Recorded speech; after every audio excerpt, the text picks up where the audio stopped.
கொம்பன் திரைப்படத்திற்கு தடை விதிக்க கோரி சிறப்பு கவன ஈர்ப்பு தீர்மானம் கொண்டுவர சபாநாயகர் அனுமதி மறுத்ததை கண்டித்து புதிய தமிழகம் கட்சி வெளிநடப்பு செய்தது.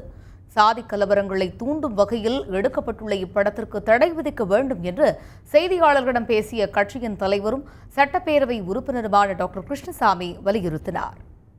கொம்பன் என்ற பெயரில் தயாரிக்கப்பட்டிருக்கக்கூடிய தமிழ் திரைப்படம்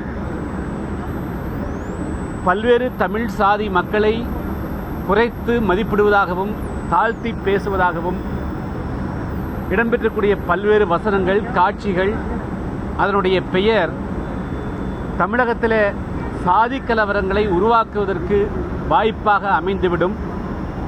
எனவே இந்த கொம்பன் என்ற திரைப்படத்தை தடை செய்ய வேண்டும் என்றும் வலியுறுத்துகின்ற அவசர முக்கியத்துவம் வாய்ந்த தீர்மானத்தை இன்று நான் அவையில் எழுப்புவதற்கு அனுமதி கேட்டேன்.